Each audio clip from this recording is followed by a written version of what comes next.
This is gonna hurt. It's time for the Suffering Podcast. I don't think there's a single human being on the planet that doesn't think they know what worry is. You deal with trials and tribulations of life in the best way you know how, feeling that you are always prepared for any suffering that is thrown your way. A beautiful child enters the world that you are proud to call your own. Now you understand what real worry is. The overwhelming responsibility to care for another life that you love more than yourself. What makes a human being impervious and invulnerable to pain is if there's nothing in the world they care for. When your child enters your arms, there is a vulnerability. Until that child is ready to make their way in the world, and even after, they are forever on your mind as your responsibility. I'm Kevin Donaldson here with Mike Failace, and on this episode of the Suffering Podcast, we welcome a very, very special guest, Mr. Frank Failace, to discuss the suffering of a father. I am a pilgrim in an unholy land in this studio right now. Are. I am surrounded by Failaces. Listen, and you're the only Eagle fan in here. So we'll keep it at that. They better win Super Bowl. Oh, if they don't win the Super Bowl, I am in deep poo-poo. Yeah, and so is my inheritance because I've put out so much trash.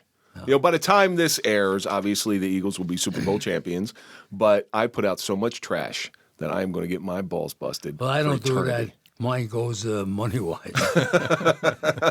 If they don't, Jalen Hurts, this is a message to you. If you don't, you're going to get a knock on your door by Mr. Frank Failace saying, where's my money? Yeah, what happened? You just F you pay me. What do we talk about? Before we get into anything, let's throw a shout out to one of our marquee sponsors. That's 3 Acres Luxury Condominiums, 400 Claremont Avenue in Jersey City. Go to 3acresjc.com to take a look at all the amenities. They really have everything there that you need. You never have to leave the establishment.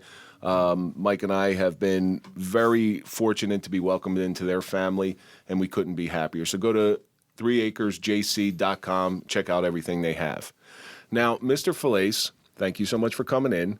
The reason we're having you in is because during our second anniversary Grand Saloon event, you were the shining star. He was the star of the show. You were the shining star. We got the most comments probably just off of him on that show. 100%. And you shined. People just wanted to listen to you. I know. I appreciate it, but that's me. What can I say? Well, that's what the whole thing, that's what all the comments were. He just seemed so real and down to earth. No, you weren't. There was no rehearsing. You didn't have to beautify yourself. You were just you. Well, you said to me, let's get your father on. I went, Dad, come on, we want to get you on.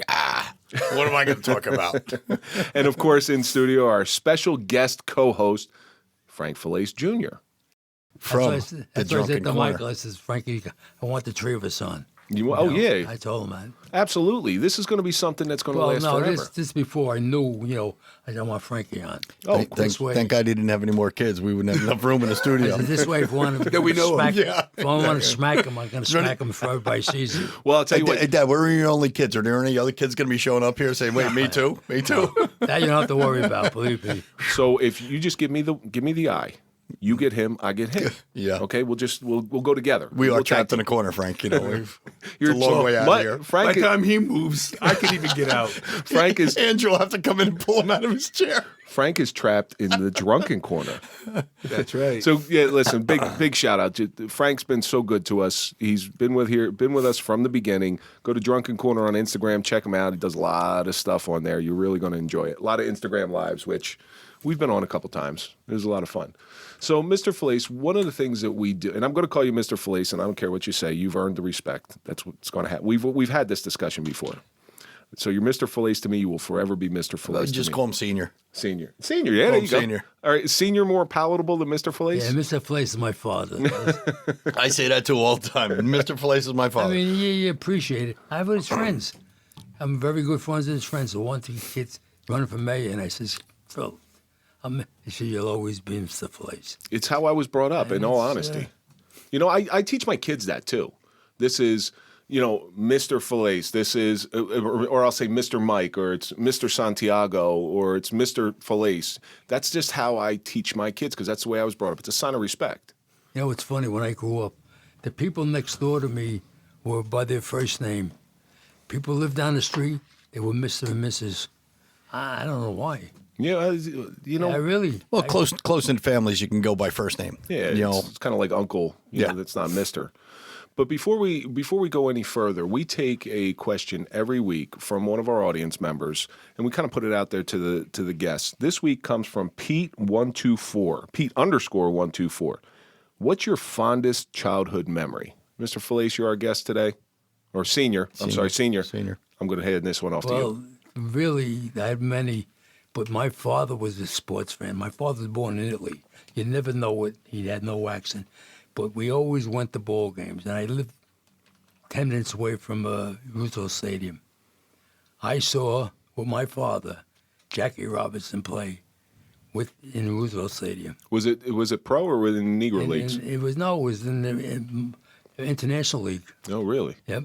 So I was with my father. I tell people, I said I was with my father. My father would take me down there, and it was like, at that time it wasn't anything big. I said, oh, that's how good he was, though.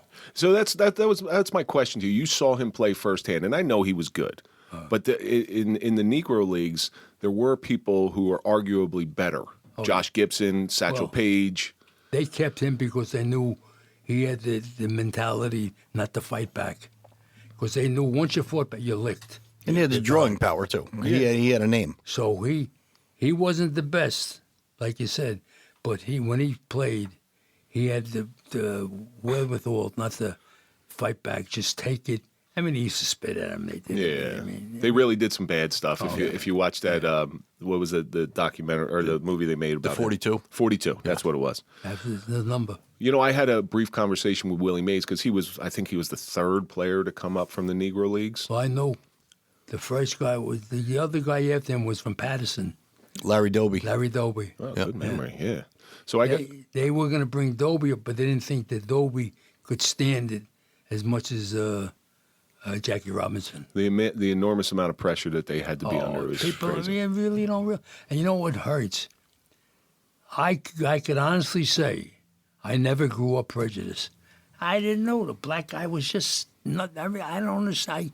Even today, I still say, "Oh, how could it be like this?" Yeah, well, I think today it might be even a little bit. Well, worse. I mean, we've said this before too. I think racism is a learned behavior. Absolutely. Because and my father didn't have a racist bone in his body, and that's why. I mean, me and my brother. I don't think we ever met black people till we went to high school. Yep. So we had no preconceived notions about them. They're just regular people. Well, that's why I tell. I really don't understand it. Yeah. It's when a I was crazy in high school, thing. my friend's mom would make breakfast for black, white. I didn't say, "How come you bring the black guy?" I mean, it's like crazy. I can't believe it.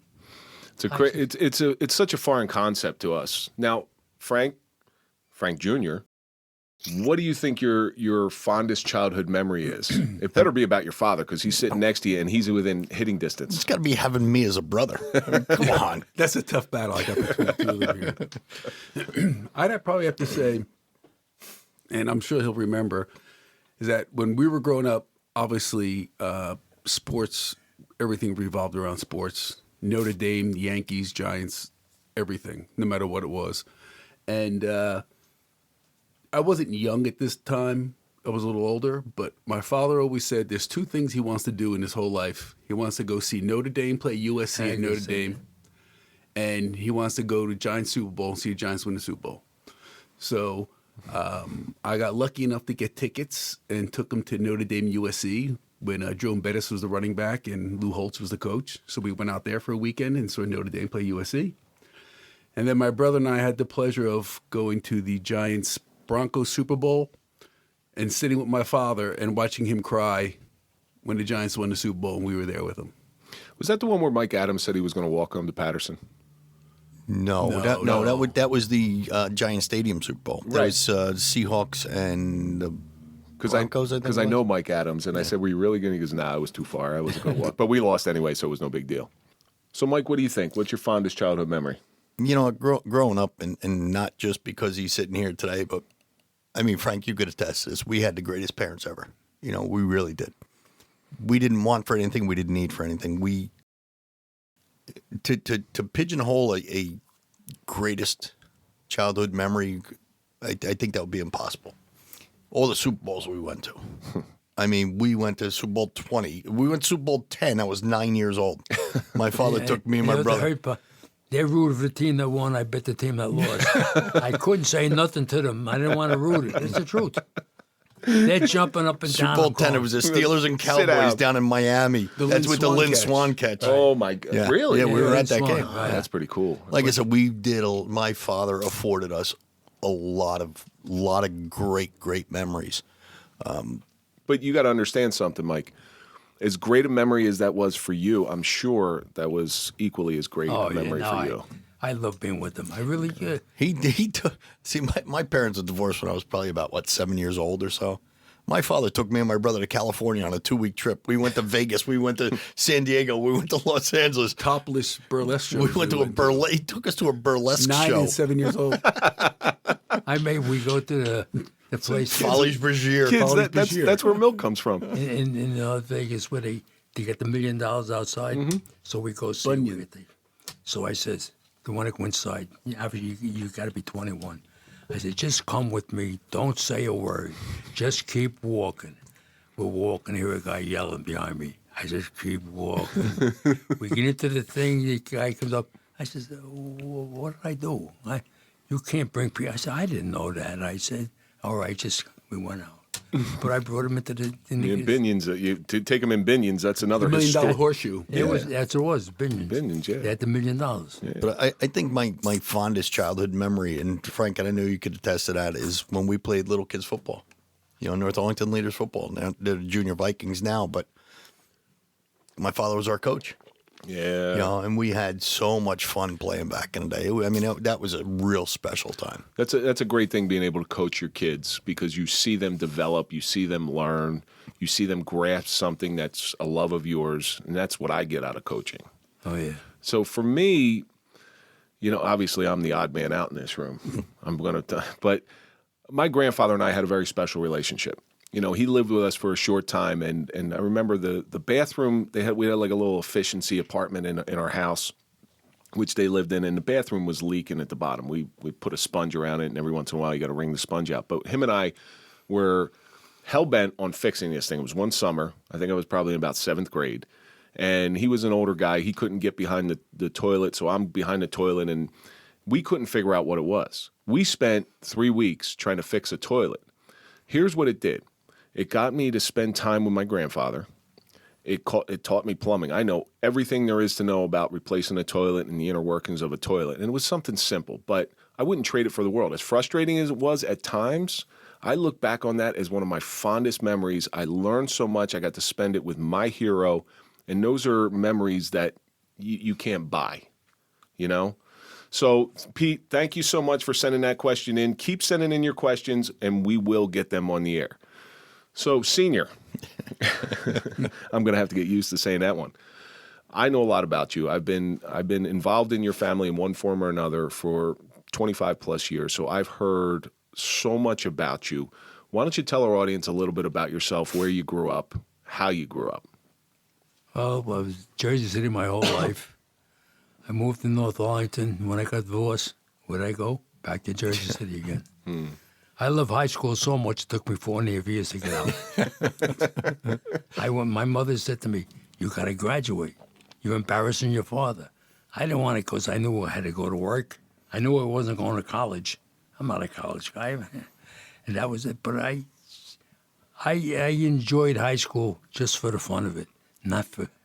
Was it the people you were around? Was it your friends? Or was in Jersey City, when you hang out with all sports guys. You didn't hang out with the guys with the books. Not that you thought, but you hang out with all sports guys, even from other high schools. I knew people from we play Snyder, as a matter of fact. You make a tackle, let's say, "Frank, there's a party at Johnny's house today." You're playing a team. And you went to the party, and that's how it was. Yeah. He didn't want to leave high school. He was making too much money when he was in high school. But that's how Jersey City was. You notice he didn't say no. Yeah, exactly. He moved on right to the next one. But were you? So what kind of kid were you? Were you a knockaround kid, sports kid? Yeah. Well, I'll put it this way. They called me Frankie Butch, so I thought I got the nickname because my grandfather was a butcher. So I asked my mother one day, I said, Ma, how did I get the nickname Frankie Butch? Because I used to call him Pop. Because Poppy said it? He says, no, your Uncle Frankie gave it to you. I said, well, what? Because I used to sit in front of the thing.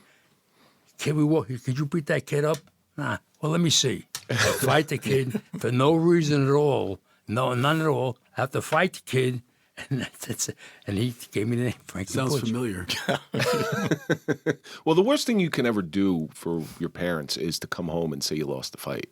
Oh, no, my father, you talk my father, I tell these to my kids. My father would say, and my father was the nicest, they'll tell you, nice. If the ceiling fell down, you would say, well, step over. Yeah, exactly. Really. He didn't care about anything. But if he said, if you ever come home crying, you better sit on the street, he said, and then walk in the house. He said, because you fight the bully, he's going to beat you up, but he will never fight you again because he wants to fight a guy that's going to fight back. And I told it to my kids, they'll tell you, I don't care if you get beat up. You better fight him again because he won't bother you no more. And they never did that. That's what a bully is. He don't want to bother a guy that's going to fight back. He wants to bother a milquetoast guy that he could just keep beating up. This is 100% truth. The best thing to cure bullying is a good punch in the nose. I'm telling you, my that father. right.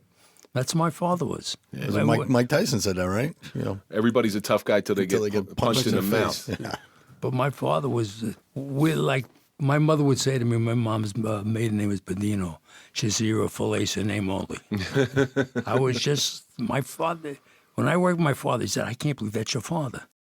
Yeah, my father was just really the nicest guy in the world. My grandfather would get along with everybody. Lived in Jersey City their whole lives. Yep. He'd walk all over the place. Feeding ducks. But you were, feeding you ducks. guys saw a grandfather.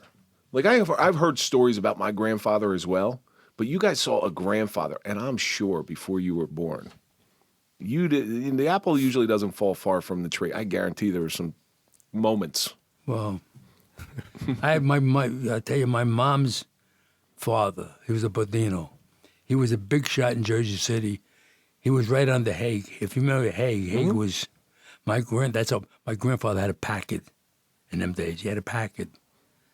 He used to hang out with the car. It was like having a Rolls Royce today. Mm-hmm.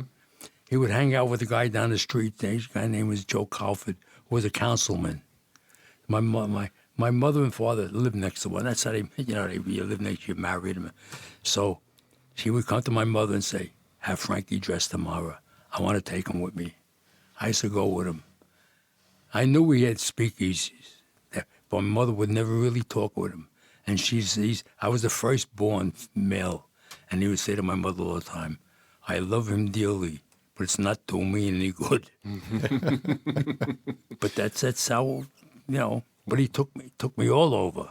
Well, there was one name that keeps popping up, and I want a little clarification on it. What is Tony the Horse?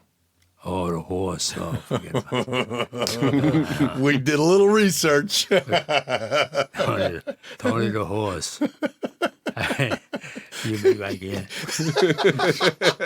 We tripped him up in the first 15 minutes. He lived in Cherry Street over New York.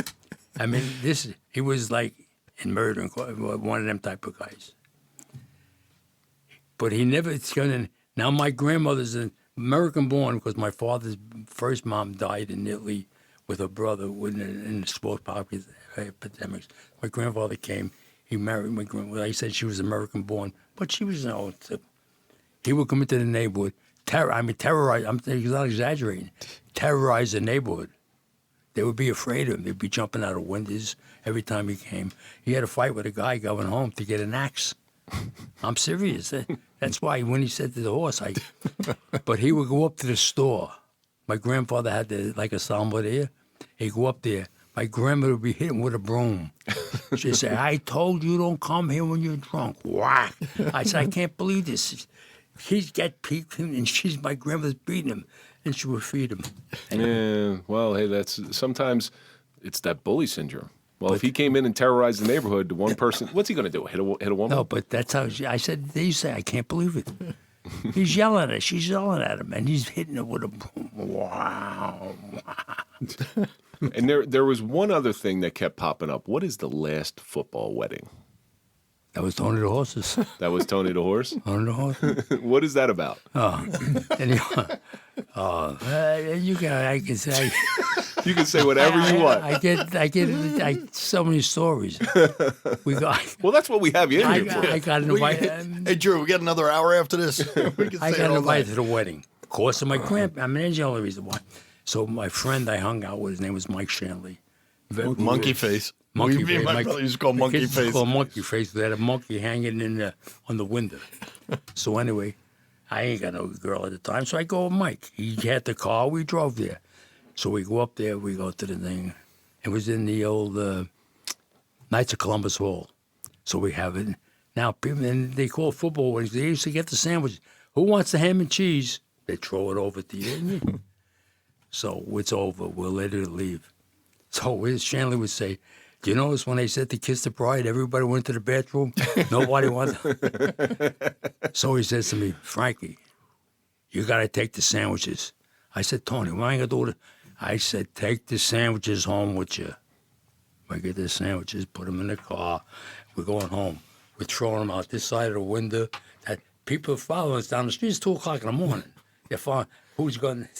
We make believe and we throw it out this one. They come up the other side. You know, we got rid of like 100 sandwiches going home, throwing them out the window. What high school did you go to in Jersey City? Lincoln High School.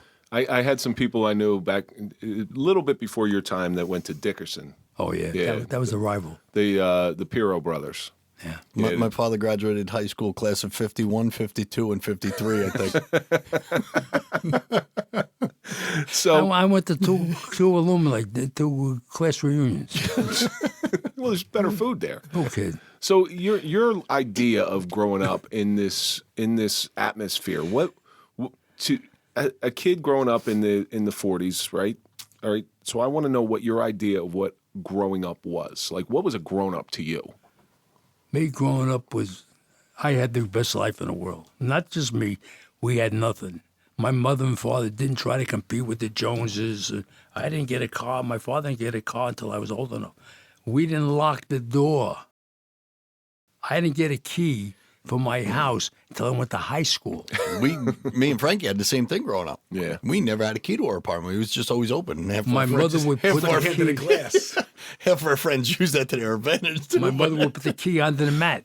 Everybody knew the key was there. Right. We come home, we pick the key. I mean, really, we hadn't. How could you complain when nobody's got anything? We weren't poor. Don't get me wrong. I'm not trying to say that. We were, average, but we had. But you didn't know. You didn't know who was rich, who was. Because everybody in the neighborhood was the same way as you were.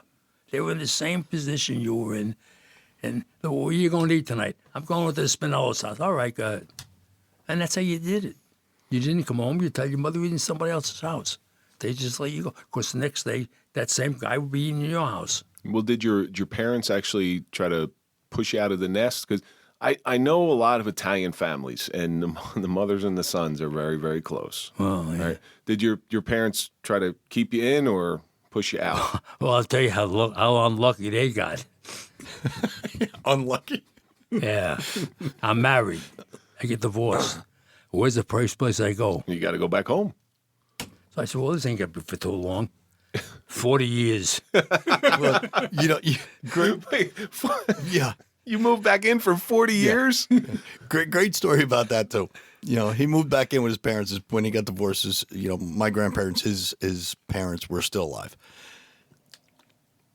My grandmother, Freddie passed away first. My grandfather passed away first, right? And my grandmother wound up living a couple of years. She died in 90? She was 90. 95. And they had all the 95. faculties. Yeah. Well, that's good. So she passes away in 95, right? Or when she was 95. I called my brother. I said, Frank, what are we going to do?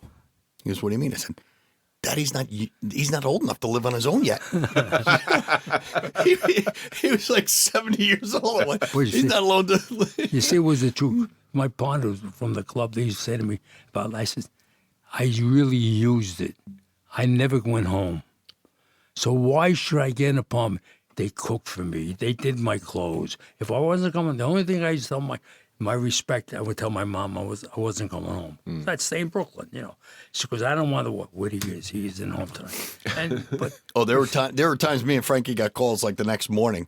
Where Your father didn't come home last night. I said, But I'm Graham, telling you, it had to be he's 40, it had to 70 be 40 years old. If he doesn't but want it to had to come be, home. had to be 40 years. I was still home. yeah, well, I bet you got fed real well. Oh yeah. Oh, yeah. But no, the bad part of it, I ate out I eat out a lot. Yeah. We used to go here. I could take you to the best restaurants. We just ate. I ate a lot. But if I didn't want to, I had a place to sleep. That's all I really cared about. Well, growing up, did you ever get in a little bit of trouble? Not. Okay. Well,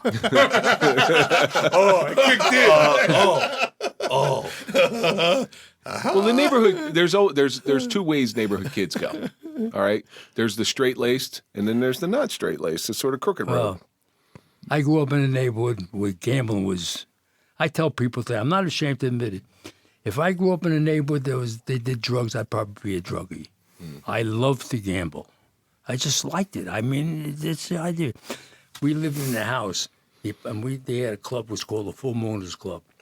And that's where you went to the club, and they said, I would play poker for guys who were businesses. My friends would give me the money. I was good. Nothing but, and I would say, one day I'm sitting down playing cards. I look at the door. My father. I said, how did he get here? From where I lived, my mother looked down and could see me in the window from the other club. That's all it takes. Is that? So I go home. I said, so he said, did you learn anything out of this? I said, yeah. I learned not to sit by the window. Sometimes fathers can just give you a look. Well, my father never yelled it, never hit, but you knew what he knew. And I remember he used to drive slow as crazy. Remember? Oh, Remember yeah. Freddie? We were late. He would come. I had a bitty basketball game when I was younger. And I called my father, tell him what time the game is. He goes, all right. I said, Dad, I got to be there by this time. Okay, yeah, no problem. Everything be all right.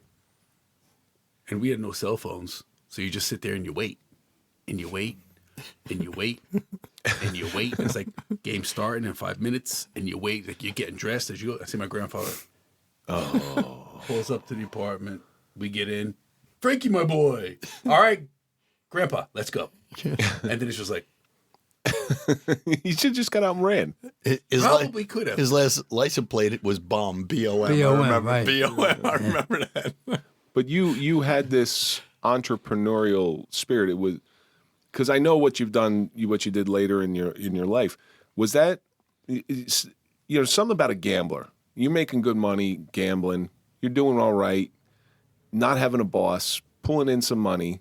Was that where the entrepreneurial spirit started with you? When I got divorced, I got to find something.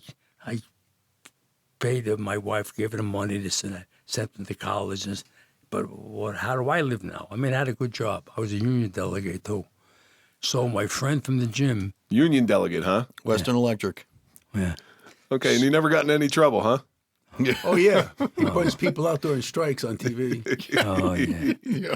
That's why I said that. I mean, Wasn't that what Henry Hill was? I'm a union Yeah, delegate. Henry Hill was union I delegate. mean, people, I tell them the stories. Thank God people were there. They don't believe it. I've heard some of the old strike stories because the gentleman I knew from his name was Anthony Pirro. So he was something with 825, and he used to tell me about the old strike days and how some scab would win it, cinder block went through the front windshield. Well, I was the liaison between the cops and the union, so I got to be very good friends with the cops. I mean, really, and they would be taking pictures every day because they wanted them given to me later to see who were people who worked there and people who were just strike breakers, and they would come. So we kept it. The one thing is about the Teamsters, they were very, very good with unions. Oh, you were a Teamster? No. No, okay. They would not. I put up a line across the garage where the garbage was. They wouldn't cross it. 2 weeks. They wound up getting secondary injunction to be able to open up the thing. So now the fire department, the police department comes down with a captain, and he, who is this? And I told him, so he puts me on the side and he says to me, here's what we got to do today. We know what the thing, but let us just shout and push you around a little bit, because we got to open it and make it look like. So here's to show you when you're a nobody. Guy next to him says to him, and if you move, he said, I'll split your head open with a bat, with the club, billy club. Yeah. So the captain says to him, get on the side over, just mind your own. Well, you both have to save face. Police department has to save face. You have to save face amongst your guys. Otherwise, the whole system crumbles and doesn't work. But from there, did you keep that job for the rest of your life, or did you the union delegate, or did you move on? No, they closed. They moved my job, and I wasn't going to move with it. But that's really was the best thing that happened to me. I loved my job. I actually had an easy job, had a good job. Because he never went. He was at we used to call it, like I said, we didn't have cell phones, so we couldn't reach out from on cell phone. We'll call his desk and he'll say, no, I don't see him around. His books are open. His books are open on his desk, so he's got to be here somewhere. He was like on the way to pick us up to go to our games. See, all you had to do was be like nervy. My bosses knew where I wasn't going. Like I say, union business, so they signed these sheets so they know where you are. I saw them. They used to say, "Where's Frankie going today?" He's going to watch his kids ride their bike. Yeah. I told Michael just the other day, we had to go through Newark. I told my friend, see the stadium over? I saw Michael hit his first home run in Newark, 10 o'clock in the morning. Very nice. But I went because I could do it. Other good people wouldn't, but they wouldn't do it. I did it. Well, I know you instilled that in both your boys. Knowing your boys as well as I do, they're so proud of their kids, and they're at everything, and they're just supportive of their kids. I have to say that they got that from you. Well, I hope so, but I That's enjoyed it. definitely handed down. See, the people would say to me, you only go because your kids. I said, no, I would go if they stunk. I would go just to go, but thank God they were good athletes, so it made it easier. Yeah. But I said I would go anyway. But when you're coaching, that's a whole other thing. When you're coaching your own kids, because I've done it, and I think everybody in here has done it. It's a whole different dynamic because your kids actually take it a little harder on the team than most people. Like, because you don't want to show favoritism, you don't want them showing daddy ball. I'll show you how it is. We're playing one day, hot day. I'm taking kids out of the game. I don't take my son out. Asbrook Heights, yeah, I remember. Asbrook Heights. You don't think of it. He's my son. Heat exhaustion. Yeah, he can handle it. Yeah. They come to you crying with tears in their eyes. I'm like, shut up, just get back in there. But I didn't think of it. I didn't think of it. This is my son. He's all right. Yeah. And I was a person. I had one kid, Schultz. Glenn Schultz. He should have never been a football player in a million years. But that's me. We're not gonna bring up names today, though. I come late one. I come late one day, and this kid's laying on the ground crying. I said, "What happened to you?" I fell down, and they're all jumping all over me, and so I grabbed them all together. I said, "Come here." I said, "You all think you're that good? I'm gonna make his run where he's all fall down, and I'm gonna jump all over. Why you do that?" The kid was so thin. When we used to have can drives, nobody would do them. The mother came to me and said, "I can't believe this. We're going to be half an hour late for our vacation because my son wants to do the can drive." Yeah, but That's how I was good to the bad kids and tough on the tough kids. right, because you're trying to you realize something when you're coaching kids. It's the kids who may not have the most athletic talent. They want to be part of something. But the kids who are good, you're trying to make them better. So you're going to be a little tougher on the kids who are good. And they again, you don't see it. The kids don't see it while they're in it. They're like, "Oh, this guy stinks. Why is he getting an easy ride?" When you're older, that's when one of Michael's best friends, he was an end. What was his name? Joe Fedorov. Joe Fedorov. I mean, them names I can mention because the kid hated me. And I used to go to the VFW where we'd play poker on Friday nights. And so his father says to me, he says, "My son can't stand you." So I told him why. He wants to quit. So the father wouldn't make the kid quit. He said, "No." When the kid got older, he comes to the club with Michael. He said, "I want to thank you for being the way I was." I said, "Joe, I knew you were good. But you got to listen. This is the way we set the system up. What you're doing, I don't care if you make one tackle. You force them to go the other way. And the kid actually thanked me. He says, I said, Joe, I didn't do that. He made him a boxing defensive end. All he had to do was just cut up field of boxing, send everything inside, That's and all. the kid hated it. He hated it. I had a kid. I don't blame him. I had a kid that we lost for about 2 hours because he was chasing a butterfly. I'm not kidding you. He was chasing a butterfly. And his mother always used to give us crap about him not being in the game, but it was a dangerous situation. It really was. Yeah. I wanted the kid to get in, but I didn't want the kid to get hurt. So every time we get someone else hurt. Every time he would go in, he'd go down. So I learned I'm putting him in the first play. That way his mother can't give me crap. He's going to go down. Like he's not going to. It's nothing serious. He'll fall on his knee too hard or something like that. But you have to judge each kid by their own merits. What was that kid's name? No, I can't say that one. So your job ends. Where do you go from there? Your union job ends. Well, At the CopaCabana. I worked in the gym. Like I said, I used to go to gym all the time. I was a gym rat. So I used to go to gym. So one day my friend said to me, want to be a bouncer? Need a bouncer? I said, yeah, I'll take the job. So I took it. And the guy that was the head of them really liked me. Was it Lip? Tony Lip? No. Tony Manafo. Tony Manafo. Tony Lips that's another story. Yeah, let's not talk about that one. So I just met both of his sons who wrote the movie Green Book. Yeah. And one of them, like 2 days after I met him, was found dead in Brooklyn. Yeah. Yeah. But Tony Manafo was the guy who... Tony Manafo he was Sylvester Stallone's bodyguard. We actually practiced. There's 5 of us. We went to my friend's house, had us work with Stallone. I was supposed to work with Stallone. You'll be here when he does this. We actually practiced it. I want here, I want there. And Tony liked me so much. The other 4 guys were always with Tony, but he said, no, we got to put Frankie as somebody. If somebody don't show up, Frankie don't show. No, I just opened my club. What do you think I get a call? Come to work. I said, I can't leave the club. Are you crazy? I can't leave the club. Tony Manafo was Sylvester Stallone's best man when he married Brigitte Nielsen. Right. Yeah. And he produced his movies. Yeah. Oh, no kidding. Is this why you tried to get your sons in professional wrestling? No, we went to... The Kissing Bandit? Don't think I forgot about that one. Oh. That was still I'm That was Tony working in Manafo. Newark. Yeah. I'm working in Newark. So I see that they're doing the Wise Guys. So I see Tony. Oh, with Danny DeVito and Joe Piscopo. Yeah. Right. Tony was in there. If you remember, I'm an extra in that movie because they shot part of that movie in Atlantic City. Yeah. I'm a fisherman on a beach. Always wore black. We used to call him Mr. Black.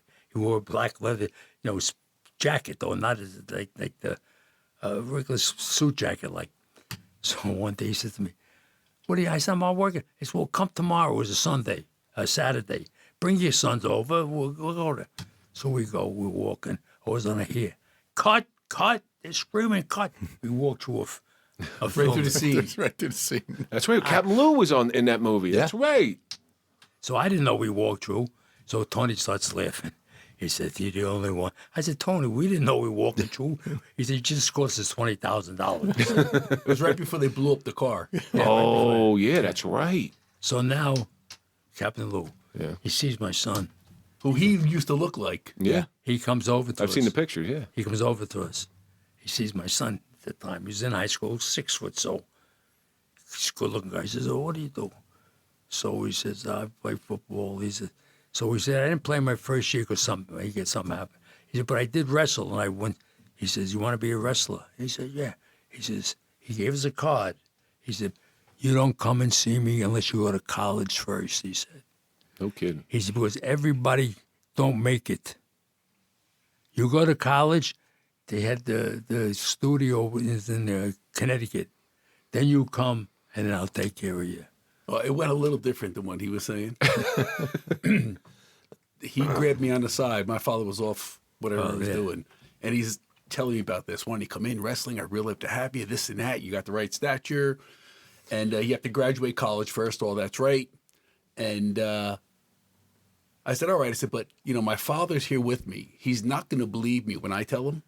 So if I bring him over, you mind if you let him on the tool and let him know what's happening. He goes, yeah, no problem. So we find my father, and I see him. I go, Captain Luke, come here. Here's my father. He turns around. He goes, oh. He goes, I thought I was ugly.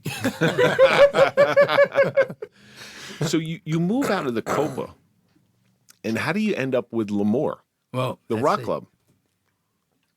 His was good about my personality.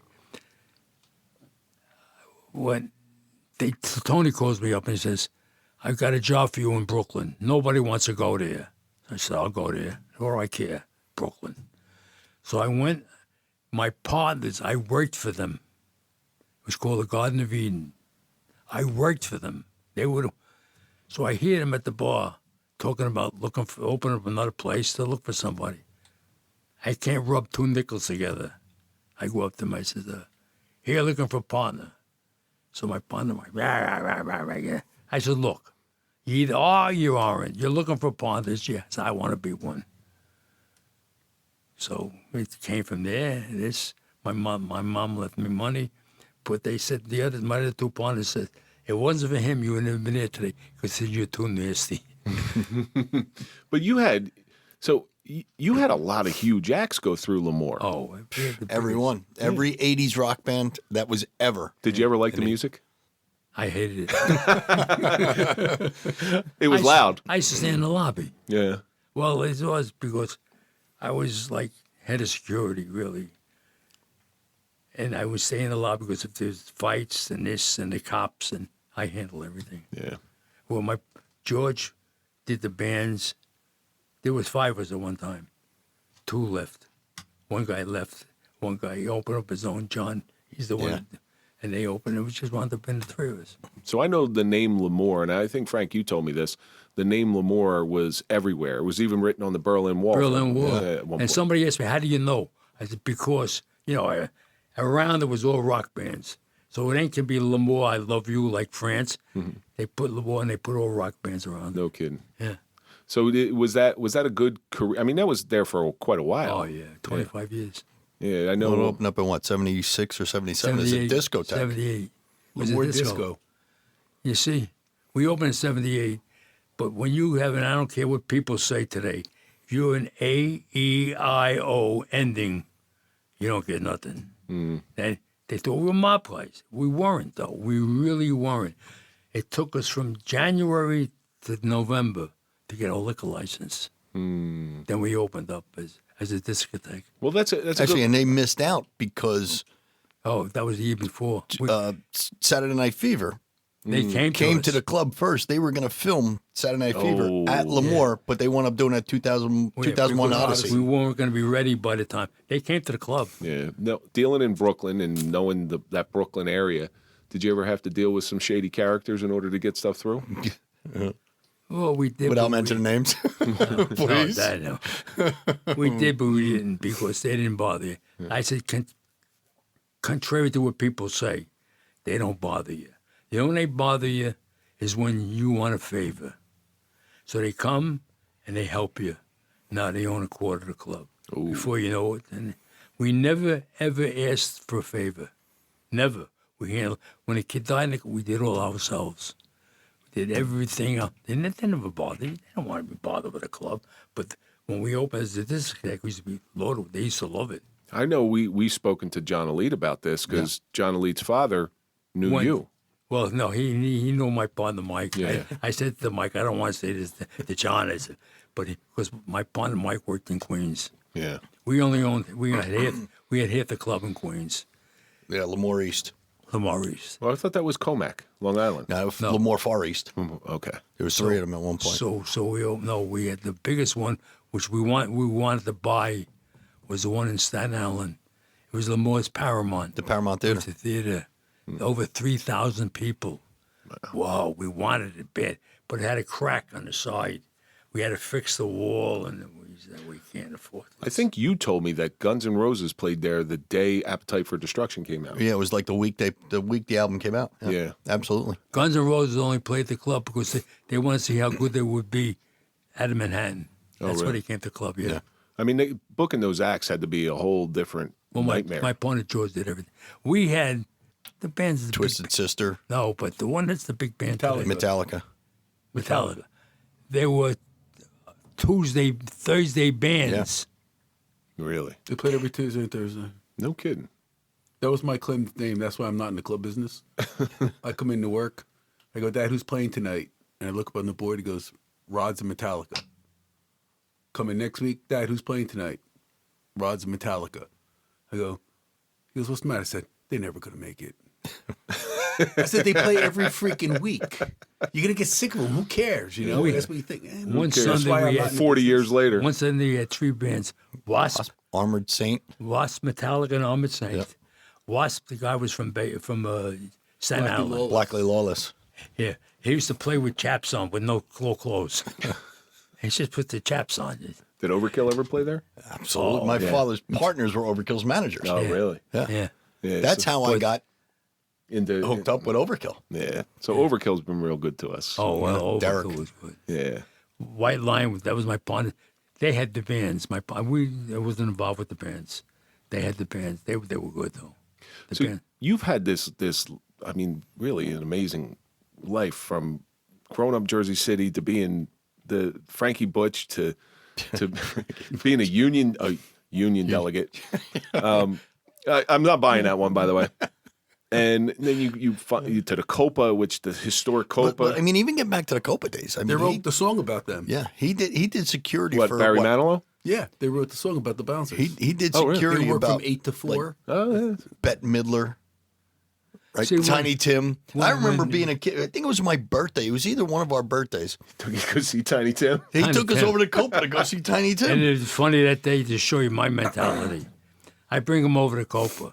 So that You day, let your kids around Tiny Tim? I wouldn't want to go around Tiny Tim. So now they're having a Jewish singles downstairs. So I want to get downstairs, go to the office, see where Tiny Tim was there, have a picture, because I knew he wasn't performing that day because at the party downstairs. So the bouncer stops me and says, excuse me, I said, I work here. I just want to go. You can't come here.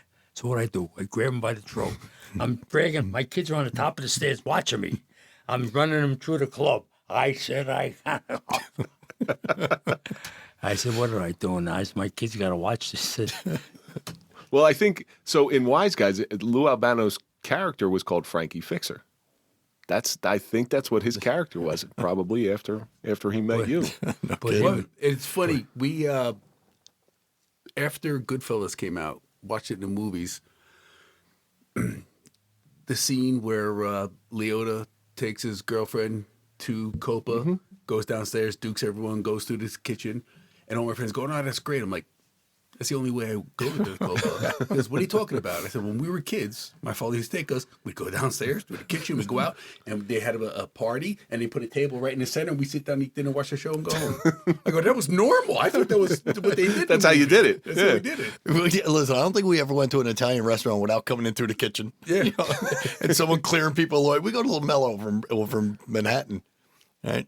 And my father knew the owners there and everything. And when I was younger, you know, me and a friend of mine would bring some girls over to try to impress them. Oh you know? man, bring him to the Copa. Ooh. No, we'd go to Lamella. in Lamella, Brooklyn. okay. It's on Mulberry Street in Brooklyn. I mean, in Manhattan. And I'd come up and a guy, remember Mimo? Mimo would say, "Oh, how many? Is it 4?" He'd go, and there would be no places to sit. He'd go up to people and say, "Are you finished eating?" They're like, "No." "Yes, you are." He'd like clean up the whole table, kick the people out, and say, "Go ahead, sit down." Union delegate, huh? I Okay. We'll stick with that. was no. Statute of limitations are over. So, doing all this stuff, I really want to know, in your mind, what kind of influence and what kind of role model did you want to be for your children? Whether you were or not is immaterial, but what did you want to do? Somebody that has a drive or somebody that stands Well, up for see- themselves? I learned one thing you can't do. You got to be yourself. You can't be like I am. That's why I say with Mike, I teach you, Mike is like I am. I would rather go to war with him than with Michael, because at least Frankie thinks things over. Me and Michael go to war, shoot him. I say, well, we just shoot that guy. He didn't do nothing wrong. But Frankie would think, I want them to be themselves. Don't be like me. I just want them, I did everything instinctively. I think every parent says that to their children. Don't be like me. I say it to my kids now. I'm like, don't be like me. Learn from what I did. See, what it's hard for them to do with me is that I got pictures home with Tony Bennett, love Jimmy Durante.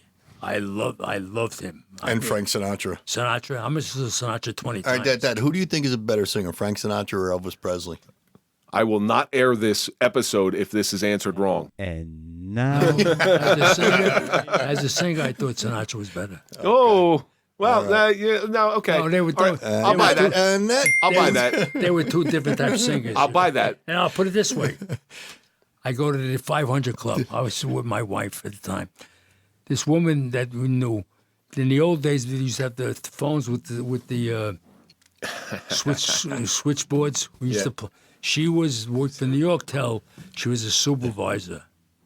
So she would get calls from the East Coast to the West Coast, so they got to know her. So one day I'm over the house. My friend Patty, he's her nephew. Her nephew. Patty Pandolfo? No, Patty. We're not going to mention names, though. No, it wasn't. It was Patty the Spook. His brother. Was he another union delegate? No. But we're with Patty. Patty says, "Come here." She had to take the phone away. She had to go get something. Patty says, "Come over here. Get on the phone." I get on the phone. It's Marlon Brando on the other end, and he's cursing on the phone. I ain't paying you this kind of money. He's his agent. I ain't paying you this kind of money for me to come over here. You talk to the bros from New York. Get off the goddamn phone. Marlon Brando. Okay. That's how. Well, here's why I brought her up. She knew I liked Frank. She knew I liked Frank Sinatra. She knew I liked Frank Sinatra. So Patty calls me up and says, "Frankie, it's today you got to go. His mom is working. I know I can get out of work. It made no difference." I said, "Kat, you get out of work. We're going to get down to Atlantic City. Atlantic City, the 500 Club. We got tickets for Sinatra." So anyway, she gets out. I said, "Tell me your grandfather died or something." So we get down there. So we get all the way down there. It's Patty and his aunt, me and his mom, Kathy, and my friend, Mike. So we get down there. Now we get there. No name on the guest list. I said, "Oh, come on." I said, "I got to get out of work. Got to bring." Oh, she's irate. Where's the phones? Because he had no phone. You got to go up the corner. She goes up on the corner. 3-way conversation. Huh? The 500 Club in Vegas. Anyway, she straightens it out. So we go back down to the 500 Club, and he says, "Well, why didn't you say who you were, Papa?" We went down. Seat we had was, can't forget about it. Carte blanche. The guy that showed was Sinatra that night was Dean Martin. Got his start in Atlantic City with Jerry Lewis. But that's who happened to be one of the Rat Pack. To me, I thought he was better than Sinatra. So I would agree with you because I actually saw both of them. I saw both of them in concert. And to be fair to Sinatra, he was getting older, and I think he had to use a teleprompter at the time. Yeah.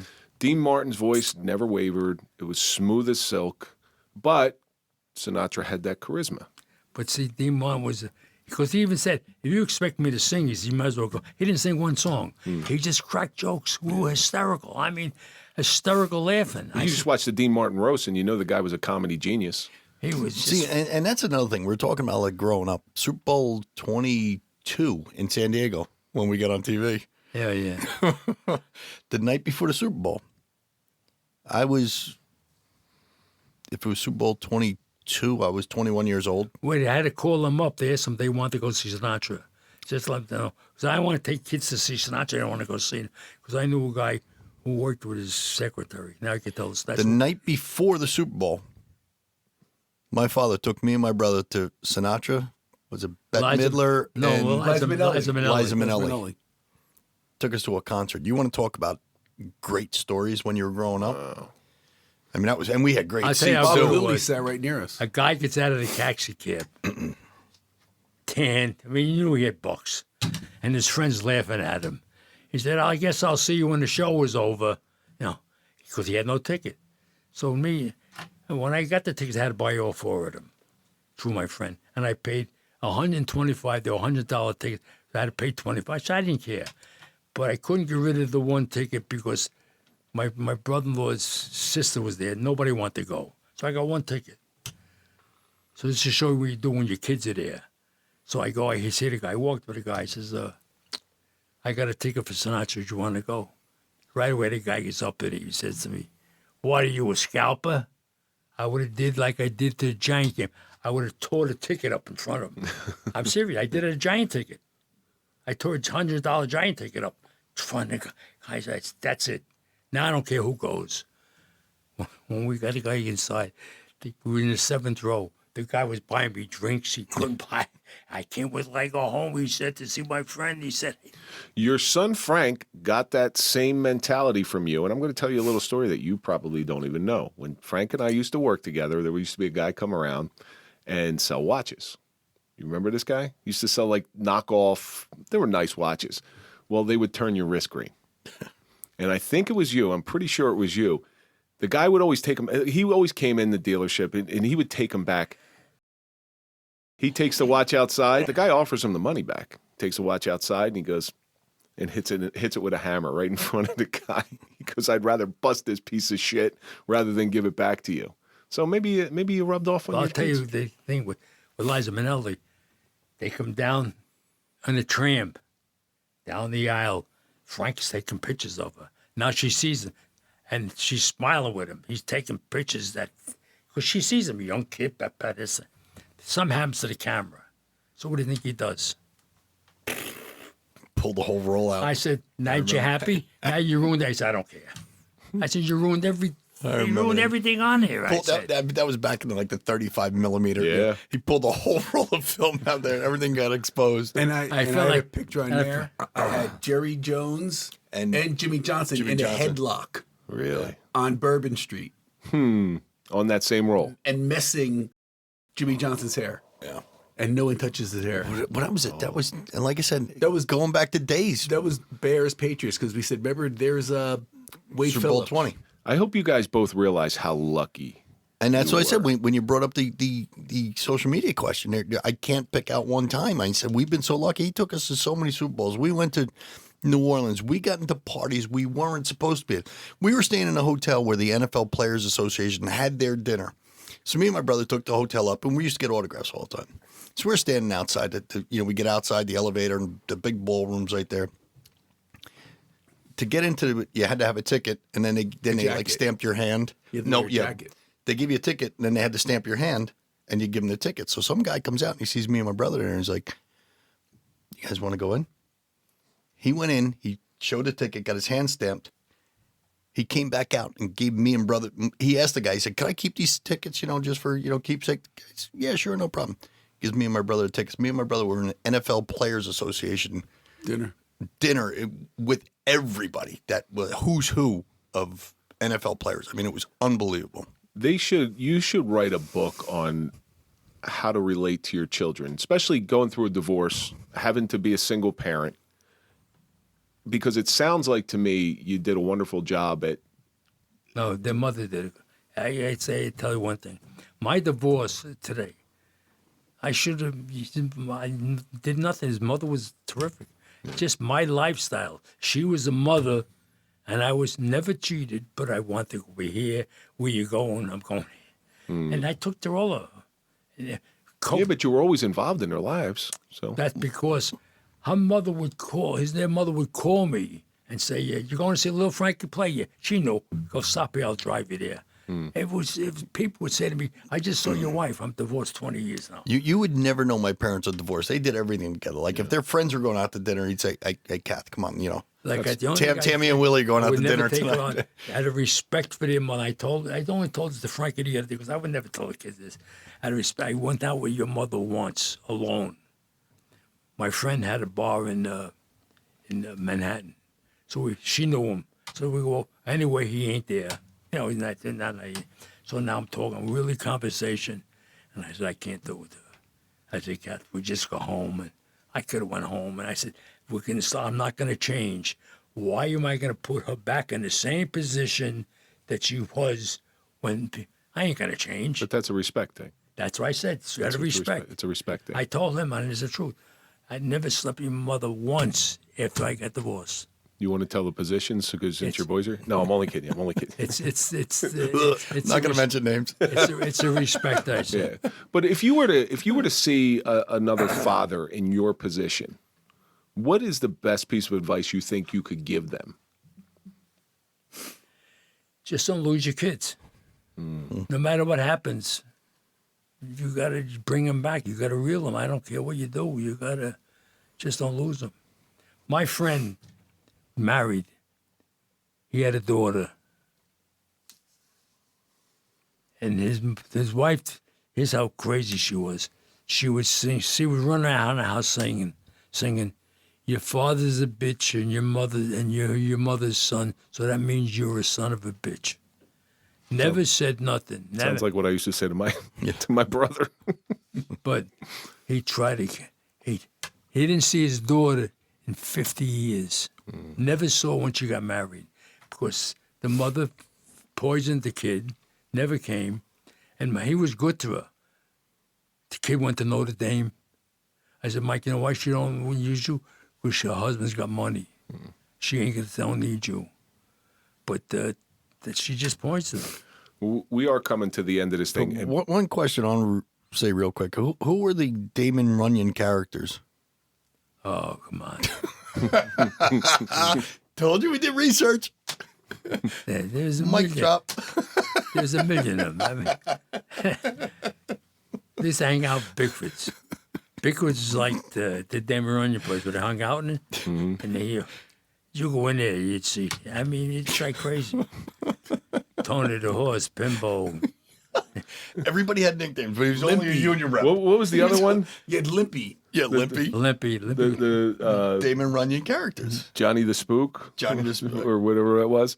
So Johnny we are coming to the end of this thing, and I do want to give a shout out to one of our sponsors, Toyota of Hackensack. We buy our cars there because we don't trust anybody. Go to toyotahackensack.com and let them find you a car. You went there, Mr. Failace. Very good car. All right, and how did they treat you? Very good. All right, that's the best plug we can give for Toyota Very Hackensack. good. I could say that. I still don't know how to drive the car, but I put this on, I turn this, the windshield goes on. I turn this, the brake is The off. sunroof opens. It's like the family truckster. The brake is off. I said, what the hell did I do now? I didn't touch nothing. I said, when I left the place, I said to the kid, listen, put all the radio stations on I know. Put 72 degrees. I said, because my thing was, if the place, the Climate control? yeah, but the stadium in New Orleans, they used to keep it at 72. If it's Superdome. good, Superdome. If it's good enough for them, it's good enough for me. I said, make it 7. But I still haven't touched nothing. Mr. Failace, I thank you so much for coming in and telling us all this stuff. It's been a lot of fun. Frank, thank you. You're welcome. I mean, Thank you for having us. Mike and I have been talking about getting you in here for some time, and especially seeing how well you did at the Grand Saloon. I think this has been something special. Well, it's good to me, but just sometimes you don't like to tell stories because you don't want to get people involved, you know. And You don't want to mention any names. The key. We got to do a Suffering Podcast after our show, and then we can get all the stories. Oh yeah, it'll be closed. Actually, Put it on Patreon. On Patreon, that'll be a good one. So if you want to hear the stories behind the stories, Behind the stories. yeah, it'll Well, be like listen, ever since I can remember growing up in Jersey City, I always wanted to be a gangster. the movie starts. Frank, we have a lot of pre-stories because Andrew, everything we were talking about before, he records anyway. So it's just I never really want to be like a gangster. No, I don't blame you. No, I'm just saying people just thought that.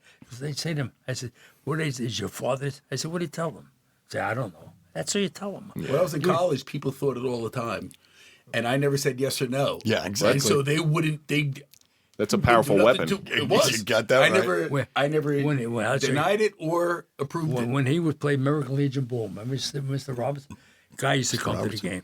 He would sit at the game. Mike became good friends with his grandson who died in the 9/11. He would sit with me. He would actually have a chair. Bring the chair, would sit down, and some days I'd go there like this, and other days I'd go there dressed because I'm going out after that. So I come in there dressed one day and we're sitting down. He says to me, "Frank, can I ask you a question?" I said, "Yeah, Joe, don't whatever you want to ask." He says, "Are you involved?" So I said to him, "Does it matter?" He said, "I'm sorry. I'll never ask you again." Meanwhile, you're sitting in the chair going like this. with a cat on your lap. It was like, no, Mr. Failace, this has been wonderful. It has really been wonderful. Thank you so much. You're always welcome to come in here. Thank you for lending me your son every week. And I told you could have him forever. And that's going to do it for this episode of the Suffering Podcast, The Suffering of a Father with Mr. Frank Failace Sr. And let's think about all the stuff that we learned today. Frankie Butch, Tony Horse, and the other one I'm not even going to mention. What was the spook? Yeah, I'm not. No. That was Patty's school. Patty. No names. No names. A father can give you just one look. Don't walk through a movie set because it may cost you $20,000. We won't mention names. I learned that one. And if you're going to get a job when you grow up, be a union delegate. But most importantly, and this is from the heart, is don't ever lose your kids. I wouldn't. I tell them that. I'm the first one when they argue. I get on. If I know which one I get on, he calls me. I think I called one of them up, and the wife calls me back. He said, "Did you call up someone?" I said, "Yeah." He said, "He just called me." I said, "I'm glad. Don't ever, I don't care." Hey, I'll give you a good example. The best example I can give you. My Uncle Frankie. I'm at my grandmother's house. It's my mother, my Uncle Frankie, my Uncle Nicky, and my grandmother. So for some reason, she was in the back to do something. So my Uncle Frankie says to my mother, she said something, I had to slap you in the face. I jumped over, I grabbed him. Don't you ever say that to my mother again. My mother starts hitting me. I said, what are you doing? That's my brother, she said. And I realized she didn't say nothing wrong. That's how brothers and sisters would. He didn't mean he was going to slap her. He just, you do that again, like I'll kick you in the ass. Thank you so much. And that's going to do it for this episode of the Suffering Podcast. Don't forget, you can always listen before you watch. All of our audio episodes come out on Monday. Go to popple.com, put in the code TSP20 for a nice 20% discount on your next digital business card. Don't forget to follow us on social media, TikTok, LinkedIn, Facebook, Instagram. Follow Mike at Mike_Failace. Follow me at Real Kevin Donaldson. Follow The Drunken Corner. And don't forget to follow the Suffering Podcast. We're going to see you on the next episode.